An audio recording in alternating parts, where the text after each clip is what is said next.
So we like to sing scripture songs here at Uchee Pines or there at Uchee Pines, and so we'd like to invite you to sing a couple with us. Sing them as you get them down. The first one we'll start with is a merry heart doeth good like a medicine, but a broken spirit drieth the bones, which is Proverbs 17:22. If you'd like to join. A merry heart doeth good like a medicine, like a medicine is a merry heart, but a broken spirit drieth the bones. A merry heart doeth good like a medicine. Again. A merry heart doeth good like a medicine, like a medicine is a merry heart, but a broken spirit drieth the bones. A merry heart doeth good like a medicine. Okay, so one more for us before we start will be create in me a clean heart, O God, and renew a right spirit within me. Psalms chapter 50, 10 and 11. 51, verse 10 to 12. There we go. Create in me a clean heart, O God, and renew a right spirit within me. Create in me a clean heart, O God, and renew a right spirit within me. Cast me not away from thy presence, O Lord, and take not thy Holy Spirit from me. Restore unto me the joy of thy salvation, and renew a right spirit within me. Create in me a clean heart, O God, and renew a right spirit within me.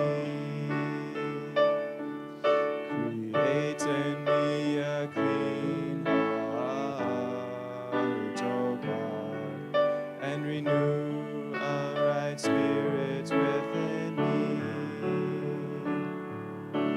Cast me not away from thy presence, O Lord, and take not thy Holy Spirit from me. Restore unto me the joy of thy salvation, and renew a right spirit within me. Thank you for singing.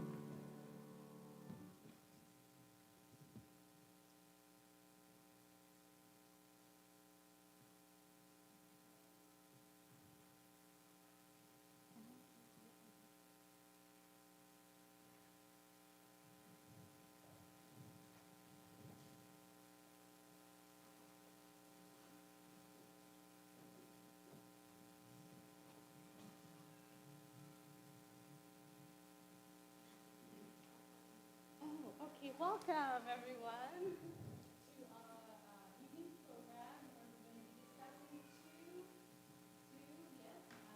disease thoughts today. So we're going to be covering diabetes, which is a prevalent lifestyle condition, or a lifestyle disease that can be reversed with lifestyle, and we'll also be talking about cancer. All right, so take notes.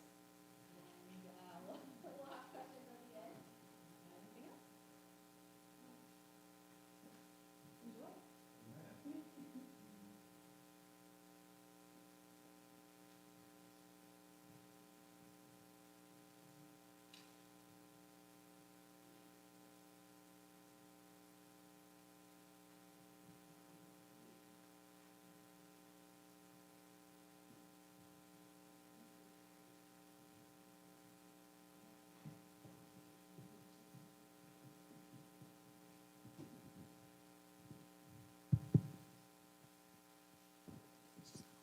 Happy Sabbath, everyone.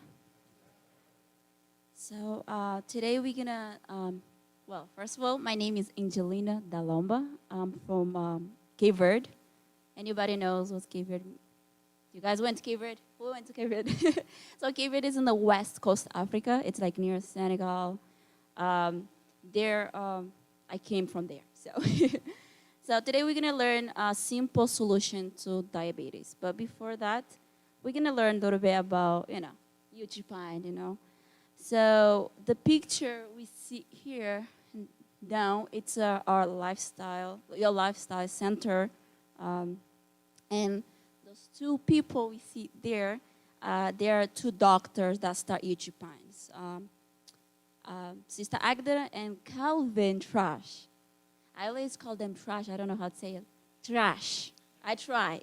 And by the way, I have accent, so you guys have to really pay attention. And here is the, our lifestyle center. It's where our patient goes to get treatment with the disease, especially the cancer, diabetes, any type of diseases. They go there, and with the herbs, with the God provide, we trust in God. That's the first, so God will heal them. And here we have some training programs. We have two. We have LCs and we have LEs. And some of them here, it's they're doing the program now for 6 months for LE, the lifestyle educator. And for 1.5 years, it's LC's, the lifestyle counselor. I'm the one of student. And here you can see some pictures of, them doing some classes. And here we have a Control Life.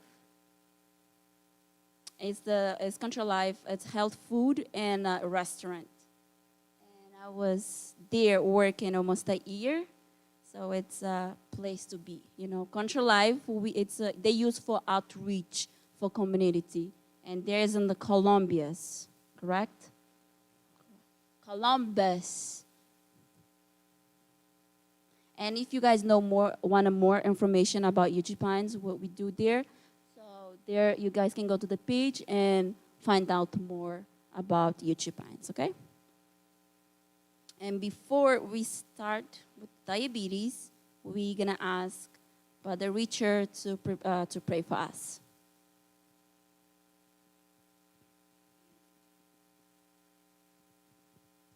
Let's pray together. Heavenly Father, we're thankful that we can gather together this afternoon. You've blessed us so richly by waking us up to see another Sabbath day, and that we can spend with you and with our like-minded brothers and sisters. I pray that your Holy Spirit will be present this afternoon to illuminate Angelina's mind as well as ours as we listen. May we learn more about this wonderful body that you've created for us, how to take care of it, and how to reverse issues if we've found that they have come into our bodies and into our minds. So bless us with your presence, bless us with clarity, and may we come to see more about you during this presentation is our goal and our prayer. In Jesus' name, amen.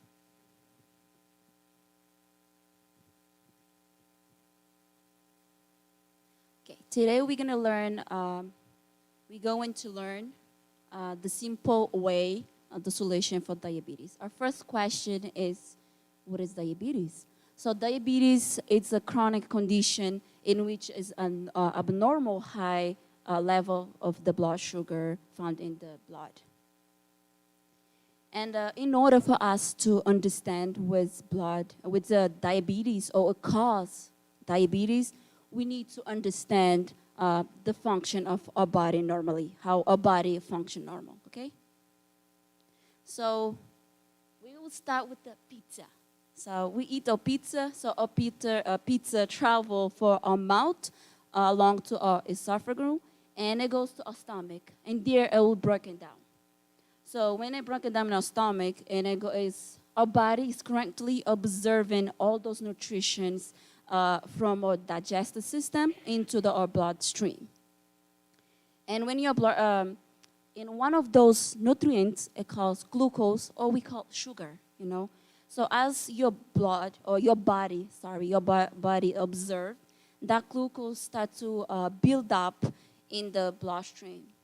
Some of those glucose will use by the body, and some of them, like when you is not use it, it goes stored in places like liver, muscles. Then when we need, our body will use to give us energy. But unfortunately, glucose or I would say sugar. Let's go with the sugar, and that anybody will understand. So sugars in their own cannot go into our cells. So it's in the sense that the cells is locked or the cells is blocked. But fortunately, we have good news that the pancreas is able to help us with this problem. So in the pancreas, we have numbers of different kinds of the cells there. But today we're going to talk about two of them, A cells and B cells. A cells is alpha cells, and B cells is beta cells. So alpha cells is the cells that make hormones called glucagon. I have accent, but I will try. And that cells, or that hormones raise the blood level of the blood. And the beta cells, that's what make the hormone called insulin. So that they both have different jobs. So the glucagon hormones or glucagon hormones' job is to keep the blood sugar from drop too low. And the insulin produced to keep the blood sugar for rise too high. So they have two different job, and they both produce in the pancreas, but in different cells in the pancreas. Do we get this? Okay.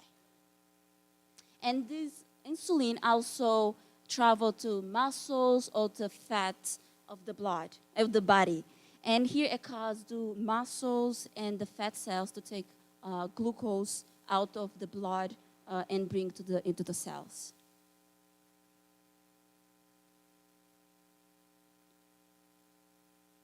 But then in the surface, this is how our body will work if you don't have diabetes, okay? So in the surface of the cells, there are different receptors. So also, it's like receptors is like lock the door. So it's like if I have the door there, I have to have it locked for me to be able to put the keys. So our keys is insulin. So the receptors is our locked door. So if the insulin, if the receptors make sure that whatever supposed to be in the cells will be in the cells, or whatever is not supposed to be there, it will be out. Okay, that's the job of the receptors. And the receptors also help signal to the inside of the cells to cause the cells to do certain things. In case like the insulin. So the insulin is the key, how I explained at the beginning, is the key that feeds into the lock. So it's we can call insulin receptors. So when the key fit in the lock, the door will open, and that's when the glucose or the sugar will go into the cells. So as the glucose come into the cells from the outside, so there will be less glucose outside of the cells into the bloodstreams. So the blood sugar will go normal, it'll go down, or normal, will be normal. So in summary, I'm saying is like when you eat, your blood sugar will increase, and it causes the insulin to release from the pancreas, so your glucose can move inside of the cells, and then that's how our body works, okay? So today we're gonna talk about diabetes type 2. But I'm gonna just give you what does it mean diabetes type 2 and the cause of diabetes type 1, and then we're gonna talk a little bit about diabetes type 2. So diabetes type 1 is a chronic disease in which the pancreas produces no insulin. And what it causes? It's caused by an autoimmune response. What does that mean? It means that your own body it's being your enemy. Your own body is attacking your body by mistake, and it will destroy the bad cells that's in the pancreas that produce insulin. And type 2 diabetes is chronic disease that affect the way that your blood process the blood sugar. And this disease, your body does not use insulin properly, and it causes your blood sugar to be too high. And today we're going to talk two main causes or can create diabetes type 2. One of them is fat and inflammation. So today we're going to talk about just fat and inflammation. And I have more things, but we're going to talk about today just fat and inflammation. So this combination of high fat diet work together. This combination of high fat diet and inflammation work together to decrease the number of insulin receptors in the fat and in the muscle cells. And what inflammation do? It will destroy insulin receptors. So that's not good. And what fat do will block the insulin receptors. That's not good either. So we not just only have to avoid fatty foods, but we have to avoid the foods that can cause the inflammation. And right now, I'm going to show you guys some slide of the food that will cause inflammation, and then some of the foods that I used to like it. So we can see goody stuff there that can cause inflammation, and it's fatty too, All those foods promote inflammation include processed food. There are foods that contain sweeteners, white flours, and added fats, a food with the colors, preservatives, and the things that we don't even know the ingredients, that we don't even know where it come from, in an easy way. And we have, high temperature cooking can also contribute or cause to inflammation by producing inflammatory compounds.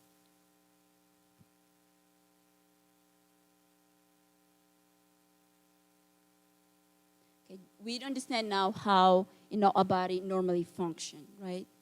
And then we see two things that can cause for diabetes: inflammation and fat. And right now we can see. So we will do the same illustration how we see what it costs, a little bit more about how our body will function when we have diabetes. So when we eat, we know that, our food will go to, we travel to a mouth, esophagus, and the stomach. It will break it down. So we know all those things. But one thing is, all those, I'm starting to get a little bit nervous. Let me relax. Let me take my time. So in the type 2 diabetes, when we eat the food, it will break it down into glucose in the stomach, right? And the digestion system as a normal. That glucose then move into the bloodstream. So the pancreas starts to produce insulin, which move the glucose to bloodstream or to all the body cells that it needs the energy. Okay? So, however, the glucose cannot get into the cells, because the locks, we talk about receptors, it's blocked, it closed. So it means that insulin cannot open the door properly. It cannot go in properly. And the level of the sugar of the blood, it continue to rise. And it responds the pancreas to produce more insulin, so the blood sugar can go down. But it will keep the blood sugar level continue to rise, and the insulins continue to rise too. So they both will rise. In the response to the greater need of insulin, the pancreas beta cells increase their production of insulin, in order to take the glucose level to go down. Unfortunately, the same combination of fat, diet, and inflammation damage the bad cells, pancreas. So eventually, like it will eliminate their ability to produce insulin. And we remember the type 1 diabetes, our own body attack the bad cells and destroy. And here, the type 2 diabetes, it's our lifestyle that will destroy the bad cells.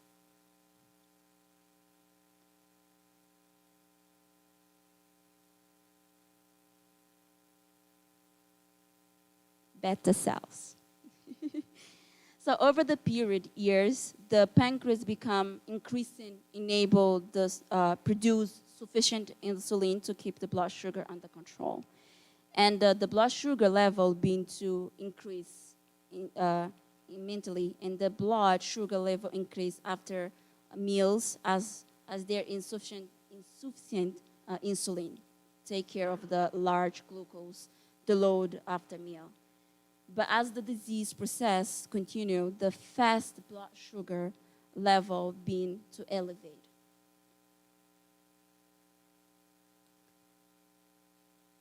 And the insulin resistant increase and insulin production increase, blood sugar levels take off. There is one more major cause of diabetes that we need to consider. The fat, the body fat tissue that we have, especially around abdominal.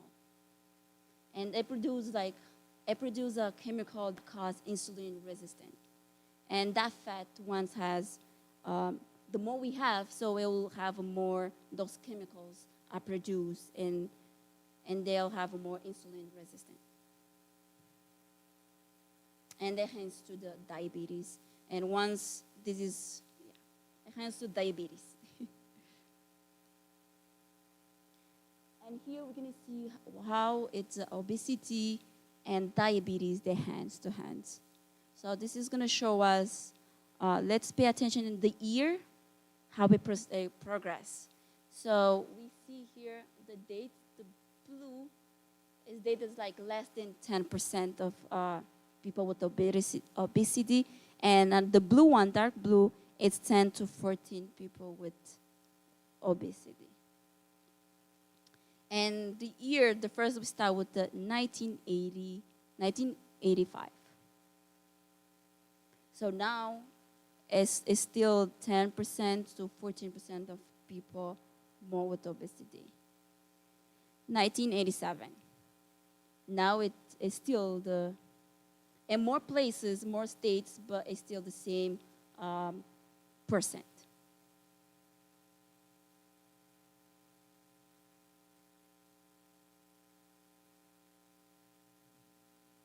Now we can see 1991.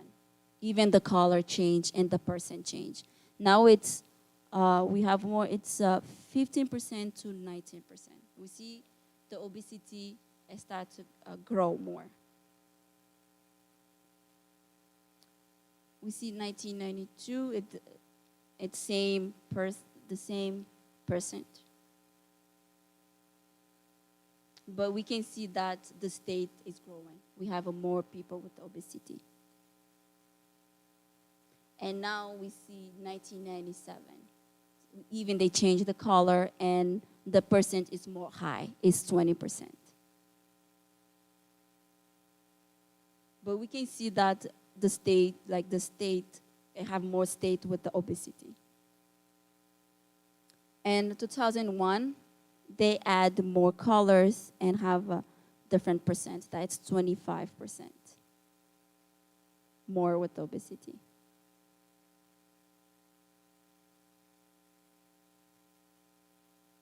And now in 2025, they have 30%. So that's a lot.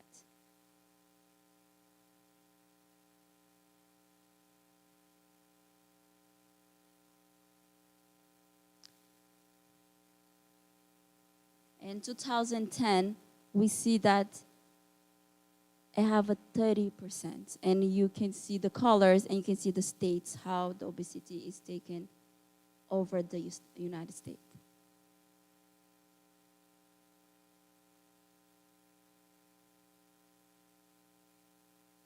And here we can see how, the obesity and diabetes, they hands to hands. You can see the first thing is obesity. You see 1994, and the second one, diabetes, 1994. So we can see how the weight in the United States is not good, and how the effect they kind of like you can see how the diabetes and then the fat and then the diabetes, they walk hand to hand. And we're gonna see some risk of diabetes. You can more have with the obesity or overweight, and people with the high blood pressure. Why people with the high blood pressure? It's because the patient with the hypertension, they often exhibit the insulin resistant. And we have the age of 45 older. And we have the family history of diabetes. We have abnormal cholesterol levels. And we have the history of gestational diabetes. The person when they're pregnant, the ladies that when they're pregnant, they might have that. If they and we have this called PCOS. It's polycystic ovary.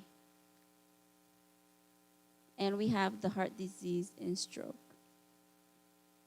And depression too. So as today we learn how our mind and our body function. Right now we're going to see some symptoms of diabetes. Frankly, urination, excessive thirst.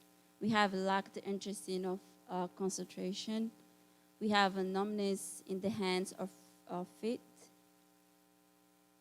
We have increase of hunger, blurred vision. We have weight loss or weight gain. We have a frankly infection. And we have a tiredness, slow healing wounds.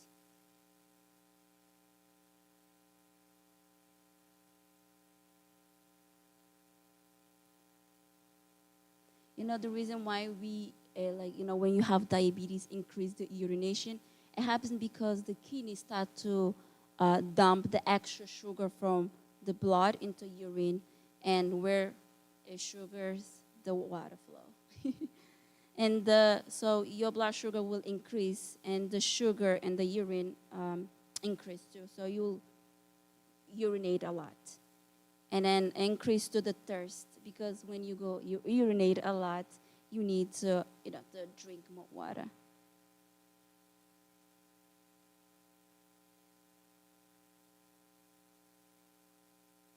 We have so we have some complication of diabetes type 2. You have a neuropath, we have a vasculopath, and we have a cardiovascular disease. We have a diabetic radiopath, and we have kidney damage, cancer, like bladder cancer, prostate cancer, breast cancer, and others. And we can ask how we diagnose diabetes. So we can diagnose with the pre-diabetes when you fast and your blood sugar is 90 over other. If your blood sugar is 90 over 125, you might check your doctor. You might be pre-diabetes. And what is hemoglobin? It's a test that you do. It's a simple test that you do to measure your average blood sugar, and over 3 months, over the past 3 months, correct? So that you will go and check, and it will show you your A1C. The normal one is 5.6 or below. If you have 5.7 or 6.4, that's when you have to, talk to your doctor. And with the diabetes, if you fasting, but your glucose, it's, more than 126, and your test, the hemoglobin, it's 6.5 or more than that, you should talk to your doctor. So we have some treatments that we do in Uchee Pines. So you control your appetite eating 2-meal plan, but it have to be total plant-based diet, and you have to regulate your schedules and getting plenty of exercise. So we're gonna have some good foods, like some vegetables that's good for diabetes. A vegetable like spinach, collards, kale, greens, okra, any greens vegetable, it's good for diabetes.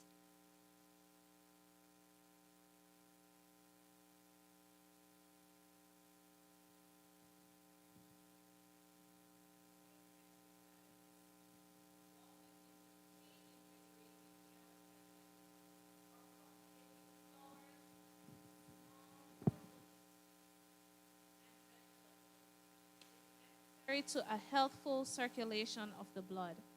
It is the surest safeguard against colds, coughs, congestions of brain and lungs, inflammation of the liver, the kidneys, and the lungs, and 100 other diseases. The Health Reformer, May 1872. So here we see how important it is to do exercise. And the study showed that physical activity helps control the blood sugar and lower your risk of having other disease like heart disease and nerve damage. And being active make your blood more sensitive to insulin. So right now we're gonna learn a little bit about natural remedies that we use in Uchee Pines. Aloe vera. So study shows that aloe vera give in the 1,000 dosage of 100 and 400 mg for 5 weeks reduce glucose levels compared to fifth metformin. It's the name of the medication that people with diabetes take. And you can take 4 ounces of daily of like aloe vera juice. No, nothing. It's just water and aloe. So bitter melon has several chemicals that seems to act like insulin to help the blood sugar, to lower the blood sugar levels. So studies suggest that they do this by causing more glucose to enter the cells and then helping your body process it and store it in the liver, muscles, and fat. And they also may prevent your body from changing the nutrition that is stored into glucose and then released into the blood. So we have this one too. It calls fenugreek seed. Contain trigonelane, which has the purpose of reducing blood sugar. The seed of fenugreek have been used in traditional because of anti-diabetes properties.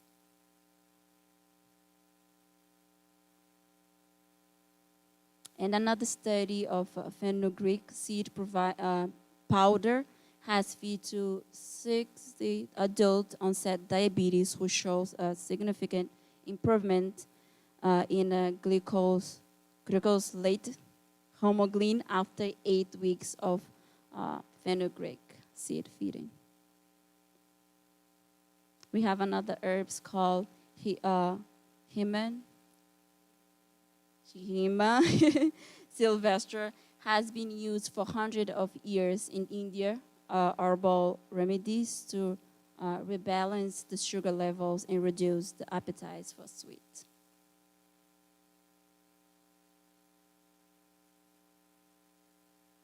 And also, it will help to promote the production of the insulin, and some believe that it produces the number of insulin production in the cells in the pancreas. So here we're going to show you how you can make your tea.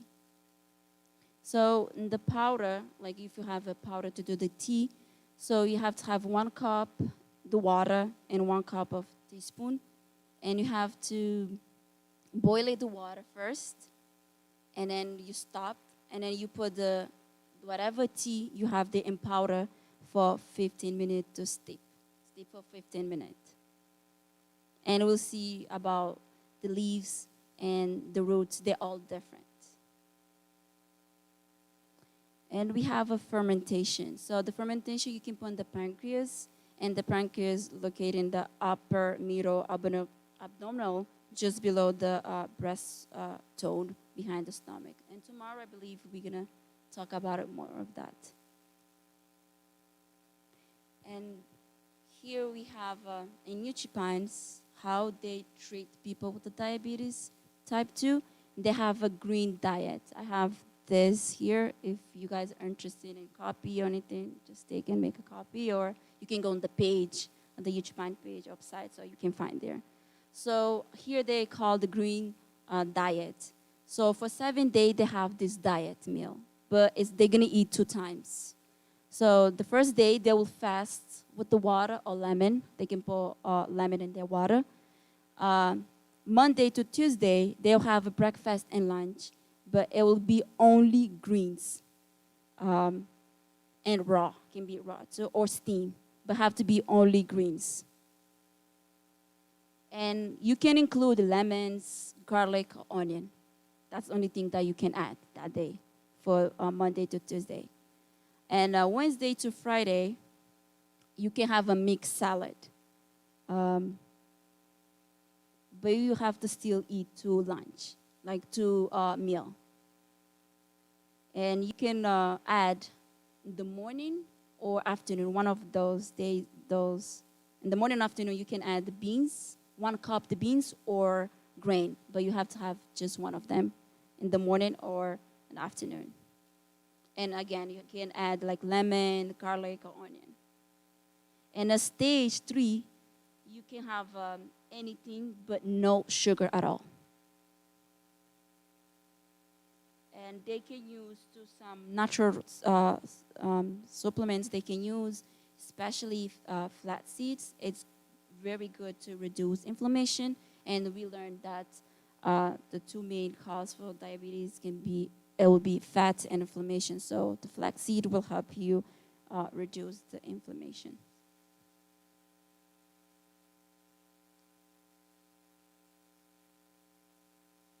Okay, sister, can you?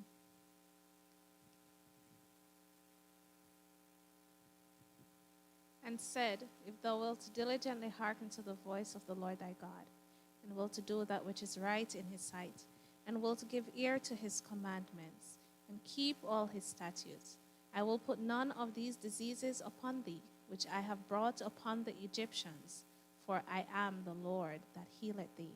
Exodus 15:26. Amen. Do you guys have any questions?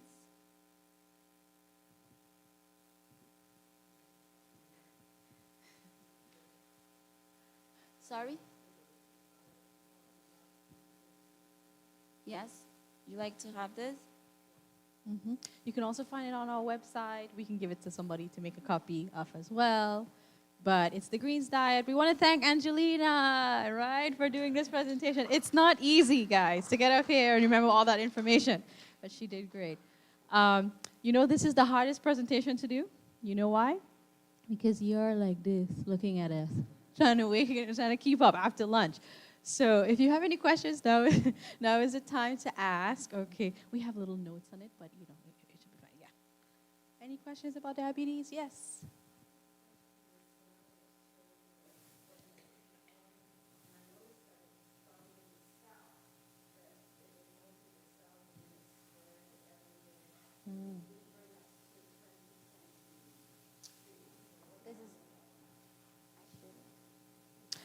Yeah, worse. Uh, yeah, it was just to give you the concept of, how it's been increasing over the years. We could probably find some of that research and get that to you. You could probably find it online as well. But I think the last one was what, 2014 or something like that? Yeah, 13 and 14. So that gives you almost 20 years, something like that. Yes, yeah. Yes, go ahead.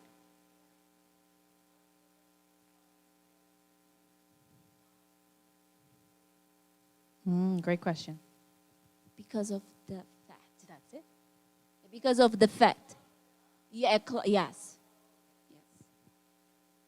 So because remember, the receptor is like a lock.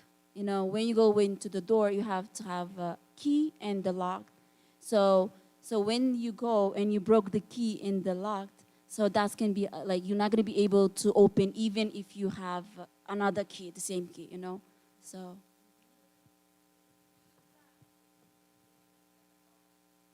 Yes, because yes, it will help because even the study shows. I was reading the study that even if you lose, if you, by doing exercise, the 8 loss, especially doing exercise, if you lose only like 5 or 7%, it will help you with your diabetes. So you can see how important exercise is. You know. So a lot of times we think diabetes, don't drink or don't eat fat. So, sorry, don't eat sugar. But it's actually fat is the culprit.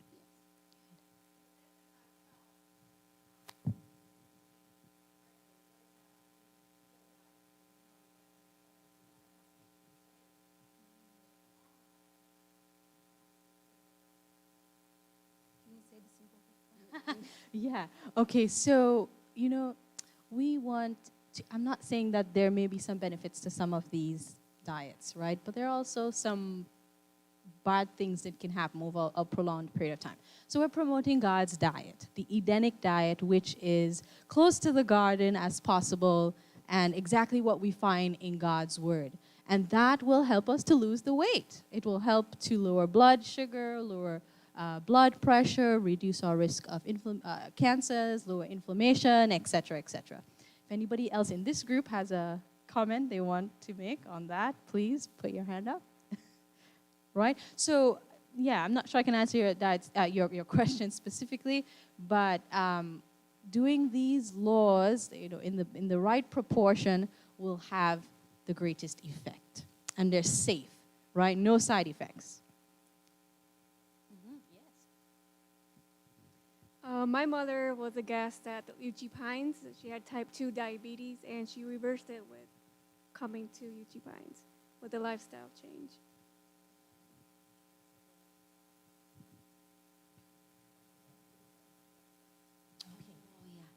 Okay. All right. So I think I'm going to talk about it in cancer.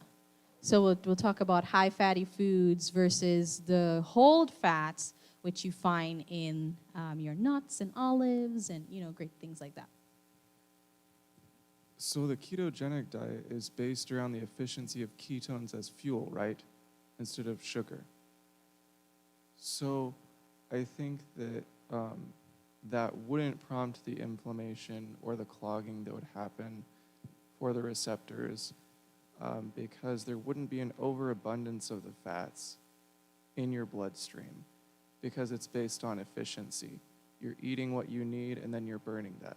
Otherwise, the ketogenic diet wouldn't work because it's flooding your bloodstream with fats and then that's being stored as fat. What do you think? That's just my thoughts right now.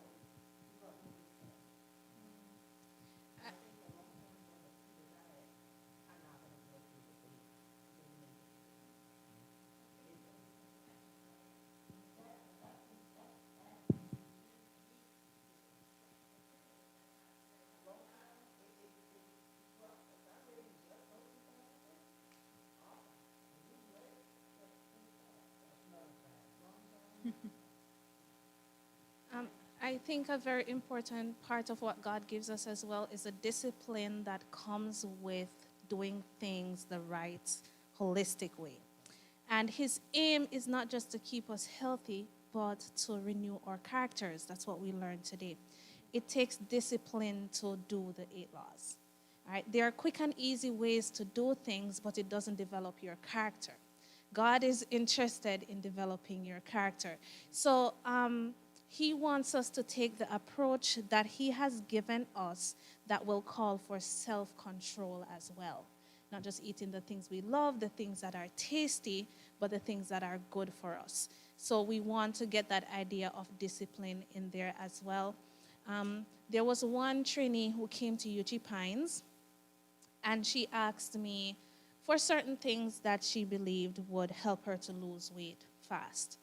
And I said, I could ask a doctor to do that for you here to recommend that diet, but I believe if you do the 8 laws of health, you will benefit more. If you have your proper nutrition, if you exercise, drink enough water, have that kind of discipline. And she gave that testimony herself, of how that just led to more than just weight loss. So we also want to include that as well. That's why God has given to us all these things as one. And we shouldn't try to take the shortcut to these things, yeah. Where's the problem, not just to cut. We have to know the problem to resolve, Yes.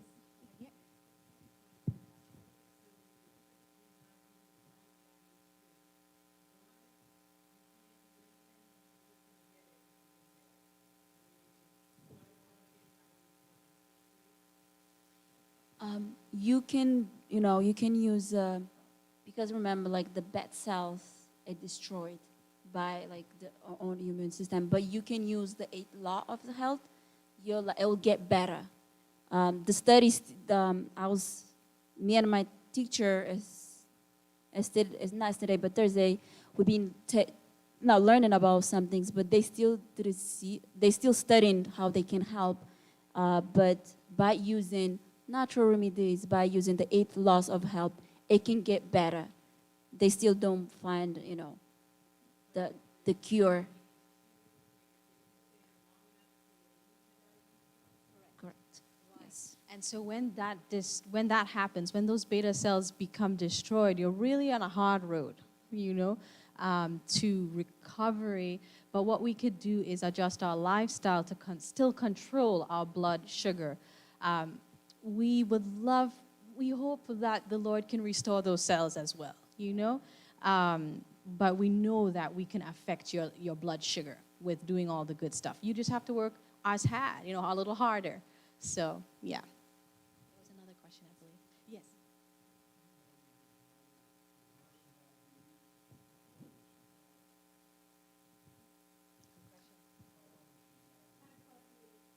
Over 10 years. And that's actually pretty common. Praised be to God, not anything that we're doing, particularly, except doing what God has asked. Lots of people who come to the center 20 years with diabetes, hypertension, and our program is 2.5 weeks long, and they can see some pretty good improvement in just that amount of time. So this is simple but powerful, Last question. Anybody? Yeah.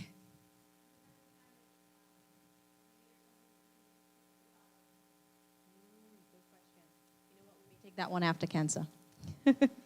Yeah, that's a hard one, even from a natural approach. Autoimmune disease. Mm-hmm. All right. We'll do the coconut stretch. Maybe exercise will help us to do that, and somebody can join in if they like. Because we don't want you falling asleep, so come on up.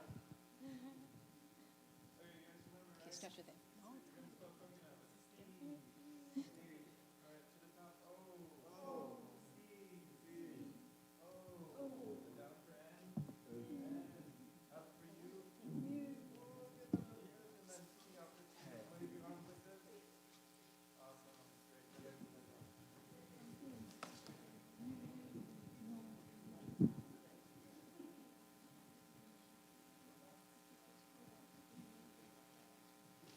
All right. Get some oxygen flowing to your brain. I mean, I was looking around. You guys were sleeping.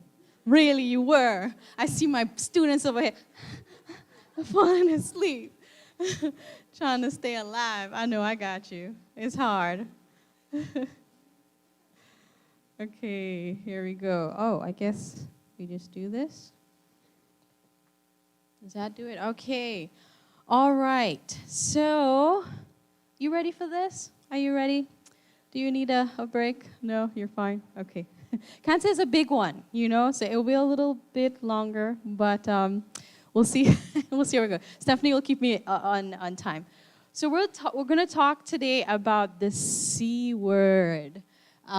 This is what one of my guests called it long time ago. You know, she would call it Mr. C or the C word. She just didn't like the word cancer. But usually when we begin these presentations, we start with telling you the statistics, right, of the prevalence of cancer or the disease in the United States. But I could almost say, of course, I don't know for sure, everyone here has been affected by cancer. Either you yourself or you have a loved one, a family member, something like that, who's had it, who's recovered, who may have even passed away. So we know that cancer, the development of cancer and even deaths from cancer has been increasing more and more over the last, 10 to 15 years, right? So hopefully the information that we share with you today will be helpful either for you or for someone else. Okay, so to begin, what is disease? Besides Brother Richard and Stephanie, I want to ask, I'm coming to my students here, does anybody know what the definition of disease is? Start thinking. The inspired definition of disease. The absence of health. Okay, that's good. All right. Okay, anybody down here? What is the definition of disease, medical missionaries? Somebody come up to you and ask, what is disease? Yeah, go ahead. Oh, did somebody tell you? No.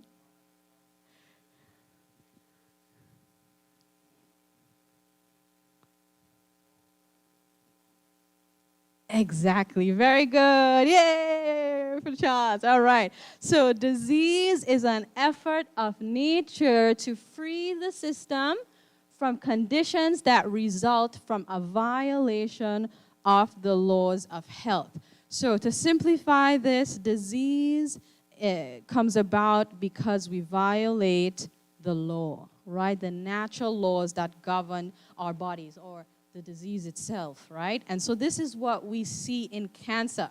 So before we could talk about how to reverse cancer and how to treat it and so on, we want to talk a little bit about what it is, because when we know what it is, we'll know how to approach it. So cancer is really a collection of related diseases. It's not just one disease, but a collection of related diseases that are very similar to each other.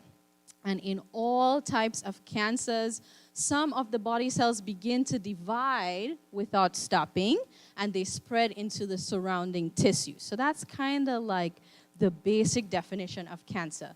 The cells are dividing when they should stop, and now that is taking over, invading some of the surrounding tissue, as you can see in that picture above, right? Normal cells and the migration just, or the mutation continues. Some characteristics of cancer. Cancer can start almost anywhere in the body, right? Because you are made up, I am made up of trillions of different cells, really that dysfunction within the cell, we'll talk about that more, which is really what happens in cancer, can happen in any part of the body. I think there's over 150, I believe, different types of cancers, and they're usually named by the location they're in. So you know, breast cancer, prostate cancer, liver cancer, pancreatic cancer, right? So cancer can start really anywhere in the body. In normal cells, they grow, divide, and then they die when it is time to die, right? That's what Ecclesiastes says. It's a time to be born, and there's a time to die. Well, that's the natural function of the cell. It's programmed cell death, right? What's that word? apoptosis. I see, I loved it, right? Okay, apoptosis. So it's actually programmed within the cell that when it's time to die. But what do you think happens in cancer? Well, that process breaks down. As the cells begin to divide and grow and so on, they begin to push into the neighboring cells, and in the normal setting, sensors or receptors would go off to tell the cell it's time to stop dividing, it's time to die. But cancer ignores all these signals, so this process is broken down. So now we have cells that survive when they should have died. Cells that are abnormal or damaged continue to live on when they should have been gone, right? And new cells are formed when they're not needed. New cells that have new mutations are created. And of course, those cells divide without stopping. So a lot of times when we think about cancer, we immediately think that it's like a fast-growing type of thing, right? Because maybe that's been your experience. Someone was diagnosed with cancer, and then, soon after they were in the hospital or even passed away. But really, it doesn't actually grow that well. Some cancer lines don't grow, most of them don't grow as fast when compared to normal cells. So here you have the stem cells. Oh, wow, you can't see that, right? So the stem cells that are responsible or create red blood cells, they're called the human myeloid progenitor cells. One stem cell in 7 days makes about 10,000 daughter cells, right? And you could see on this side the leukemia cell, which is in the same line of cells, because leukemia is a blood cancer. In 7 days, it only makes about 2 to 3 daughter cells. So when you compare those, you could actually see that the normal cells are dividing and growing a lot faster. But what happens in normal cells don't happen in cancer cells. Cancer cells have, I think I began by saying this, and I'm going to say it all through the presentation. Cancer cells, or normal cells, sorry, have these signals that tell them when it's time to die, right? Stop dividing. They also have these inhibitory signals that tell them to slow down because you're getting too, you're dividing too much, you're growing too large. In normal cells, this functions normally, but cancer cells don't respond to any of that. And we know that the turtle beat the rabbit, right? I don't know that word, right? Rabbit, right? Even though the rabbit was jumping forward and getting to the finish line quickly, the turtle was consistent and persistent. And unfortunately, this is how cancer is. It is slowly, even though it's dividing slowly, it's just working persistently working in the body. And so in our treatment approach to any disease, but specifically cancer, we too have to be what? Persistent, right? And consistent. You really got to get these little things into your lifestyle. And what we're teaching you over this weekend is things that we are doing and trying to do in our own lives. We're not asking you to do anything that we ourselves are not learning as well, right? So we have to approach this regular. We have to introduce these things that would be regular in our lifestyle so that we would have the greatest benefit. So, of course, you've heard about a cancer being malignant, right? That's a common term, right? So cancerous tumors, all cancerous tumors are malignant, which means that they can spread or invade nearby tissue. So in this picture, okay, you can see it. In this picture, you can see a cell way down on this side that has a mutation. Something goes wrong, right? So at the cellular level, something goes wrong, but it continues to divide. So you see it here getting bigger. It does not respect the space of its neighbors, and it begins to take over new territory and grow and grow. And right all the way down on this side, you can see an even more invasive type of cancer where the blood vessels are now involved. And that's generally when it goes over into metastatic cancer. So metastatic cancer cells break off when the cancer gets to that phase, it breaks off and now it can travel to a distant organ through the bloodstream or through the lymphatic system. So in this picture here, you see that the primary site was in the colon. Then you have some other locations, secondary locations like the liver and the lungs. And this is really how we can differentiate the different stages of cancer. Most people have heard of stage 4 cancer. That just seems to be the one. You don't hear about stage 2 or stage 3 or even 0, right? You just, stage 4 cancer. Well, 0 to 1, the cancer cells are still kind of local, right? They're invading a little bit bigger, 0 to 1, larger, but still in that local area. 2 to 3, you could see it's bigger, but now there's some vascularization. So there's more blood vessels and lymph vessels that are around that tumor cell, giving it life, because anything in your body to live and to be sustained needs what? Oxygen, right? Nutrients, sunshine, air, all the great things we've been learning about. So the cancer cell also wants that to survive.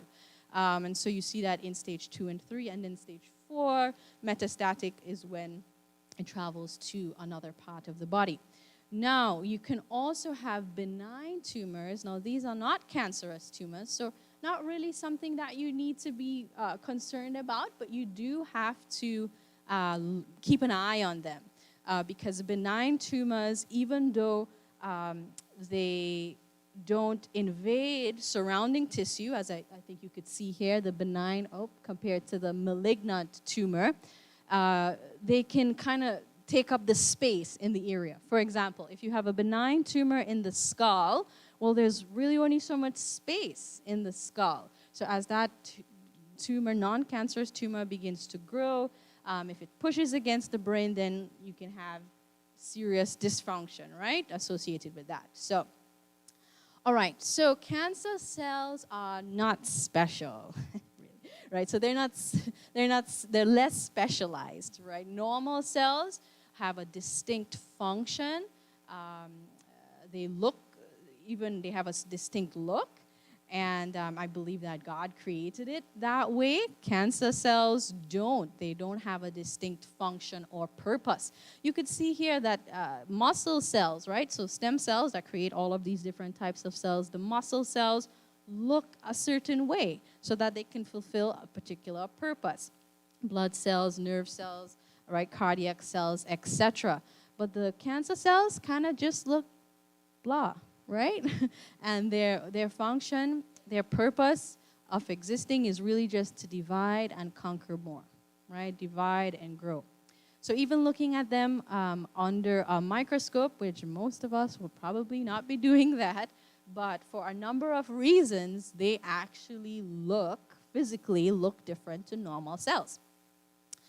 Cancer cells, guess what? They don't, remember that definition of disease? A violation of what?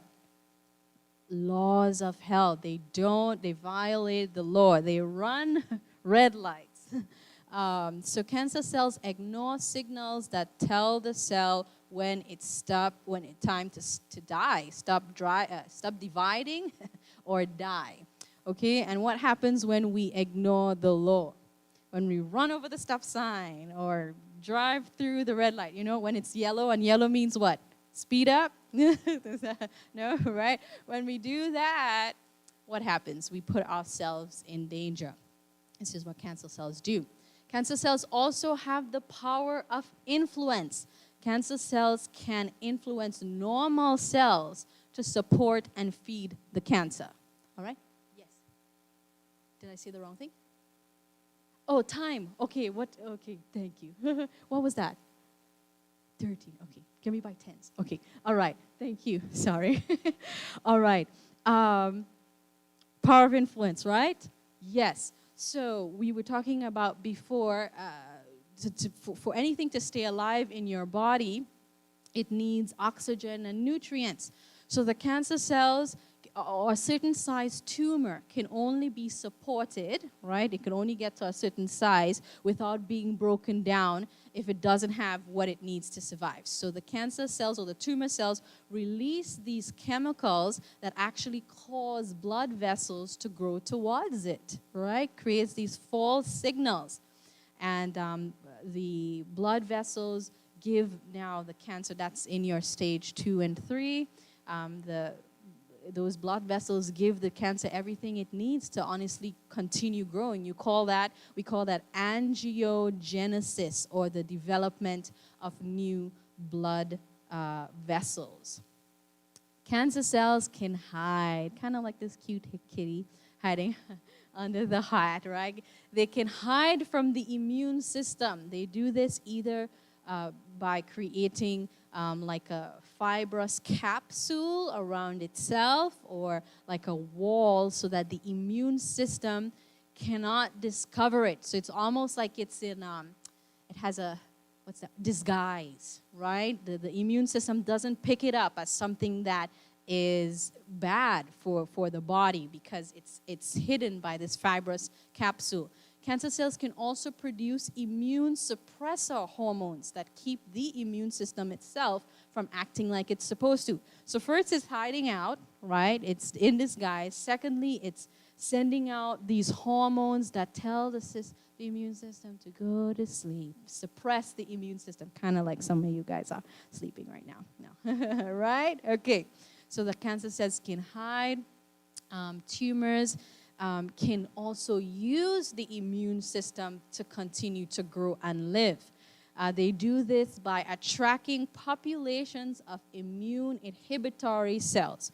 So from time to time, your immune system, we call this an allergy, responds to something that's normal, generally normal, like peanuts or cat or dander or things like that, right? It has this overreaction to something that's considered normal.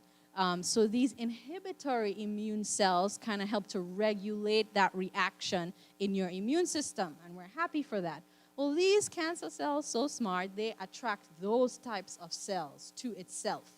So it's like now it's in this fort where the immune system cannot see that it's, or the cancer cells cannot be killed by the immune system. All right? So, cancer and genes. This is really where it begins, okay?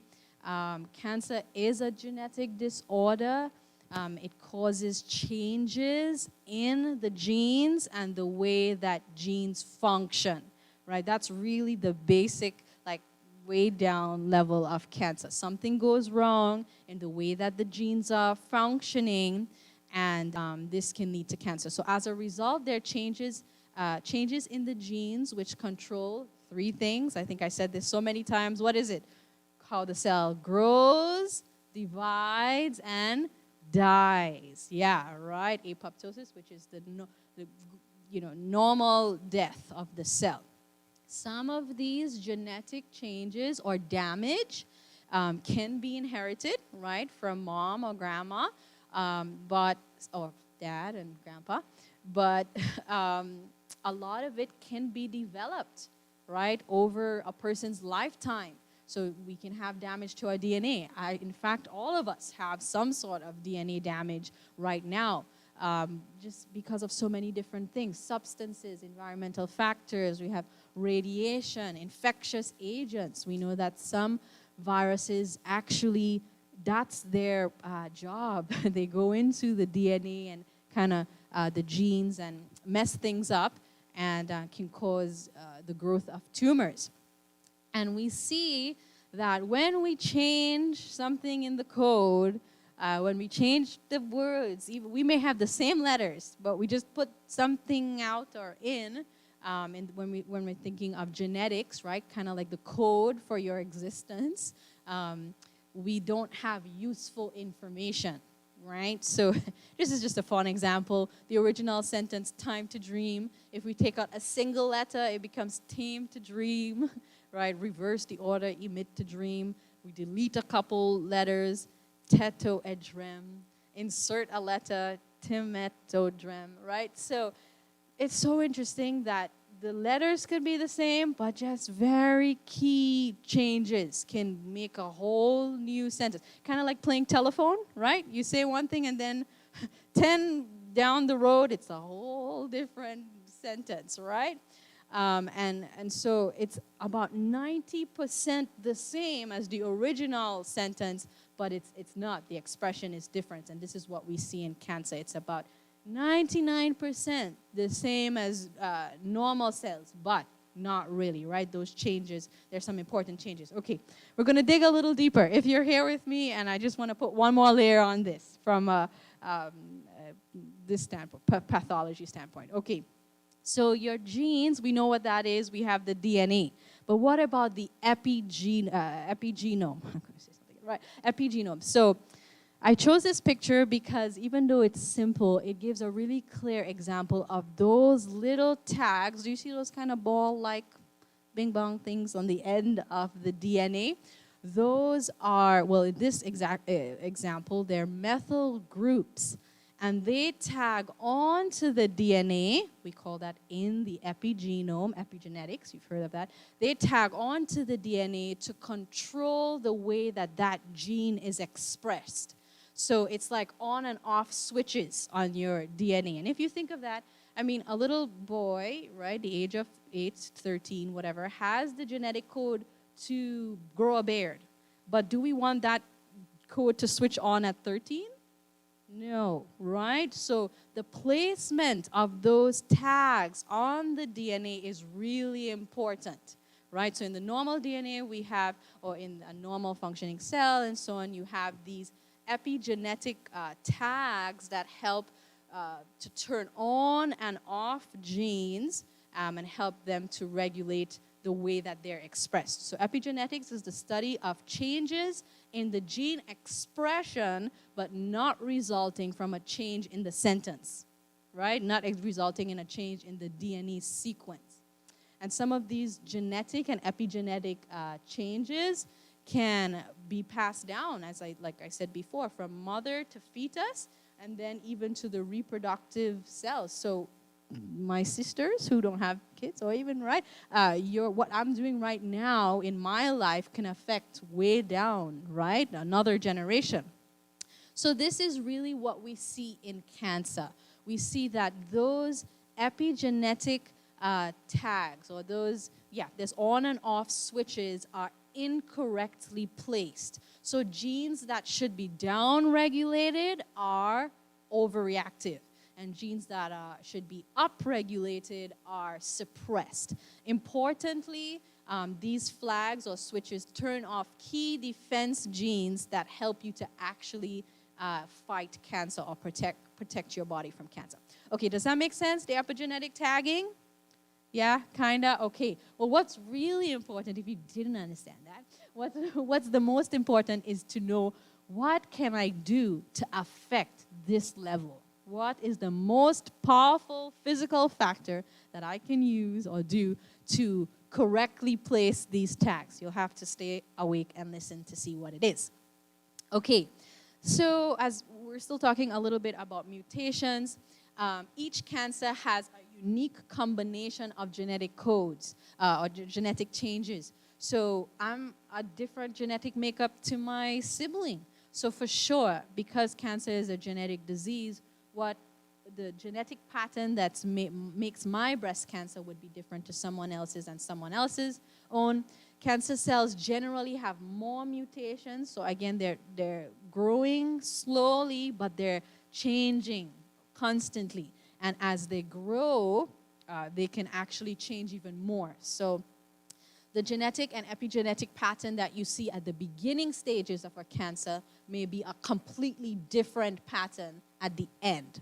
Even within the same tumor cell, you'll see different changes. So you get the point that really we need to know how we can affect the DNA level, because cancer is messing up that, right? It's changing it again and again, and as it grows, it's constantly changing into something that's becoming a problem. And as we said before, about cancer cells are almost normal cells, but they just have a few changes that really impact the way that those genes are expressed. All right, I'll fly through this because I think I'm like 24 minutes in now. Is that? Yeah, okay. So we've been saying these things. Divide, grow, die, right? Those are the main genes in the cell, and when they or the main genes and the main functions of the cell. And when those genes that are responsible for those functions are altered, we find cancer. We call them cancer drivers. And these are the three genes: the proto-oncogenes, the tumor suppressor genes, and then the DNA repair genes. One helps to promote the cell growth, so go ahead and grow and grow and grow. Well, when that is altered, something's growing, but it's not a normal cell, right? Something is dividing, enhancing that function, but it's the wrong thing. The tumor suppressor genes control how fast those cells are dividing, and when they're altered, we have we see that the cells divide uncontrollably.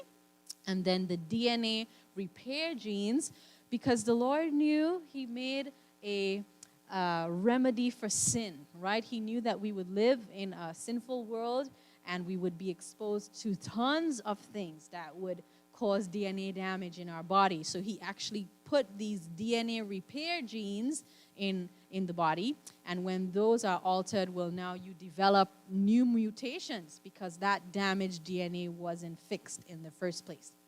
All right, so cancer is a problem, right? We know that in the U.S., your lifetime risk of developing cancer for males is 43.1%. That's 1 in every 2.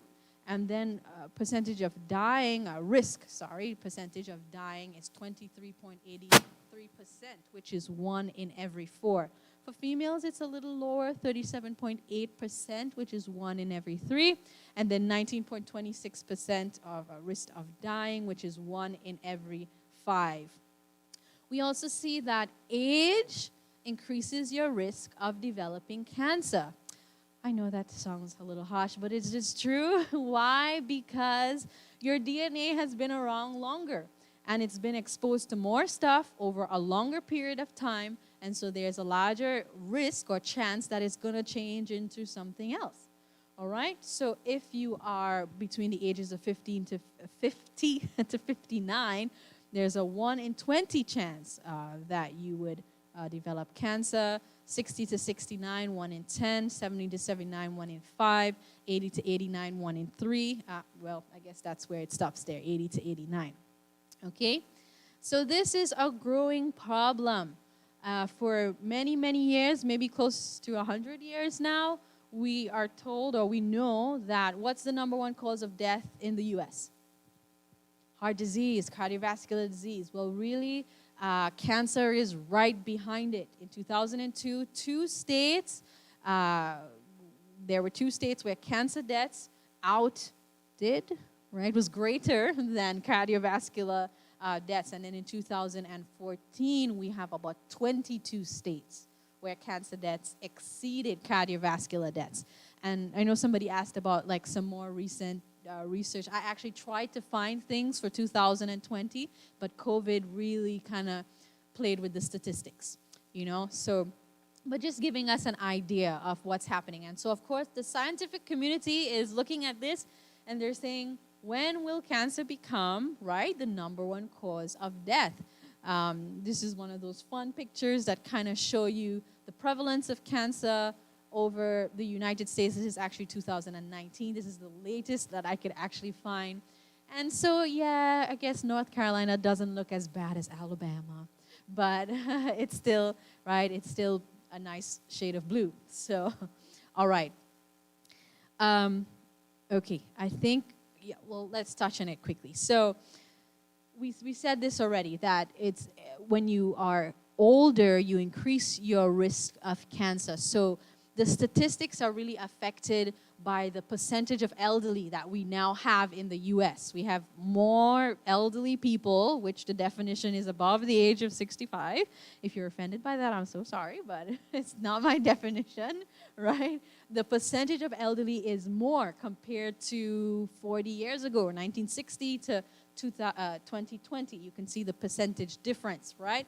But of course, the answer or the solution is not to go and say bye-bye to all the grandmas to affect our overall percentage.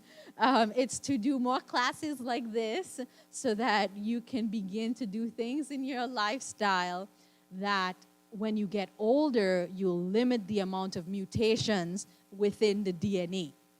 All right?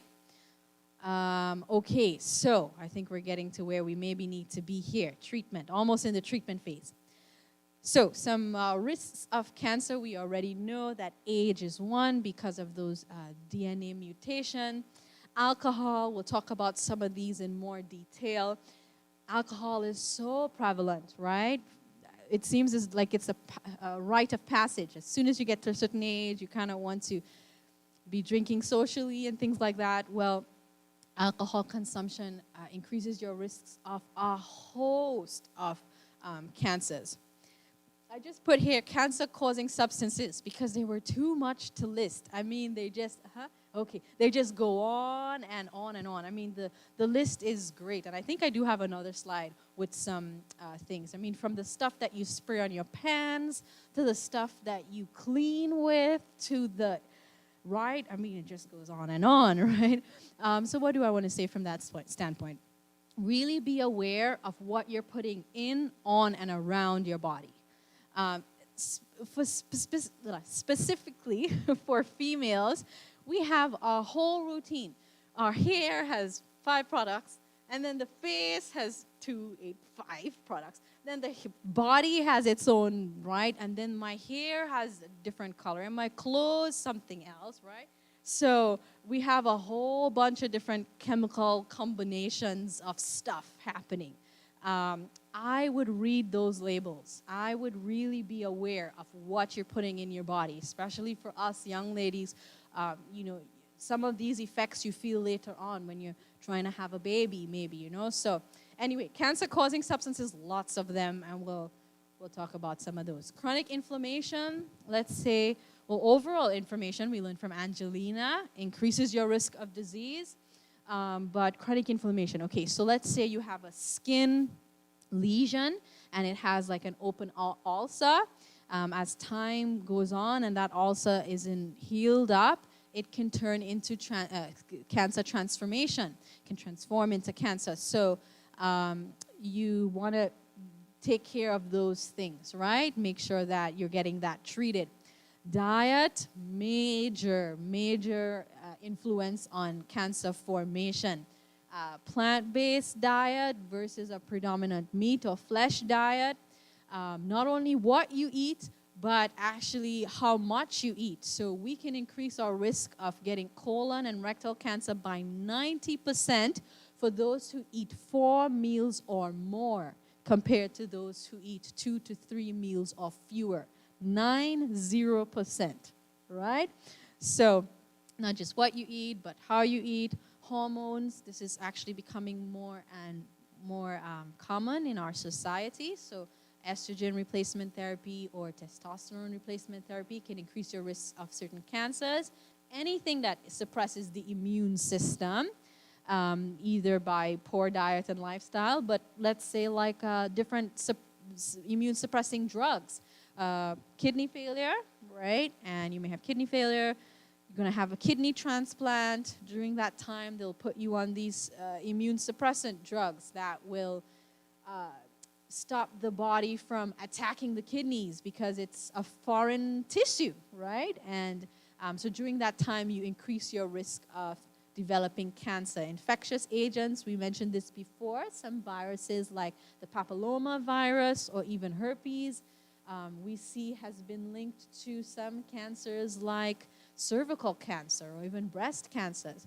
Obesity across the board will increase your risk of cancer, right? Two that we see popping out, breast cancer and colon cancer. Radiation. Interesting, right? We'll just let that one sit in. So, So what we see is that when sometimes this treatment modality is used, the cancer may disappear, and we're so grateful for that, right? But it can, in years or even months later, sometimes you got rid of one cancer, but 2 others pop up, right? So we just want to be we want to be aware of what we're doing and what we're choosing. Sunlight, do we do it? Don't we do it? We learned about it this morning. The big culprit is getting burnt, right? We'll talk more about that maybe. And tobacco, I think someone talked about tobacco, in the air presentation. She gave some really great statistics. Tobacco actually used to be the #1 cause of death worldwide, not as a condition that an individual has, but as a behavior that an individual has. Do you know what it is now? It's poor diet. #1 cause of death in the world because of behavior. So there are lots of treatments from a conventional standpoint. Actually, some really interesting things. The ones that we know the most is radiation, surgery, and chemotherapy. But there are some interesting targeted drug therapies that we won't talk about them because you can go and read about them if you wanted. And that's not the point of this presentation. But there's some interesting recovery stories from that standpoint as well. All right. We're going to jump. No, I just must tell you about this. When you think about cancer, you've heard this, remission and relapse sometimes, right? So it's interesting how much cancer cells we actually need before the doctor can even detect it or find it in imaging, in MRIs, in mammograms, and so on. This is a great little chart here. So on one side, I guess this side, shows you the growth rate, how fast it's growing, and then the size of the tumor, or the weight, really, of the tumor. So 10 to the 0 power is one cell, cancer cell. And as that divides, right, 1 becomes 2, 2, 4, 4, 8, 8, 16, etc. When you get up to that 10 mark, which is 1,000 cancer cells, guess what? We can't find it in any of our scans. Double that to 1 million cells, 10,000 a million, right? We still can't find it. By that time, the tumor is the size of 1 milligram. And you know what a milligram is. A lot of times your pills or your things are like, right, the size. So it's pretty small. But guess what? That's 1 million cells. I don't know why I want to say 2 million. It's 1 million cells. All right, it's not until you get to 1 billion cancer cells can we begin to find it on our imaging. All right, so that's why, remember that turtle and that rabbit? You have to be persistent in your treatment approach. Because even from a natural standpoint, you could have done lots of great things, and the cancer tumor is shrinking, and it goes below that 1 billion detection line, but you could still have how much? 2, right? A million. I don't know why I want to say 2 million. 1 million cells, right? You can have a lot more. And sometimes you have relapse, and sometimes that could really be, in relapse, we find that the cancer is a lot more aggressive, right? Here's another example of it in leukemia. So you may have done radiation or chemotherapy or even like bone transplant, I think it's what it's called, right? You treat your leukemia, it goes under that detection line, but sometimes it takes, this says 18 to 24 months, so 1.5 years to 2 years before you have a relapse.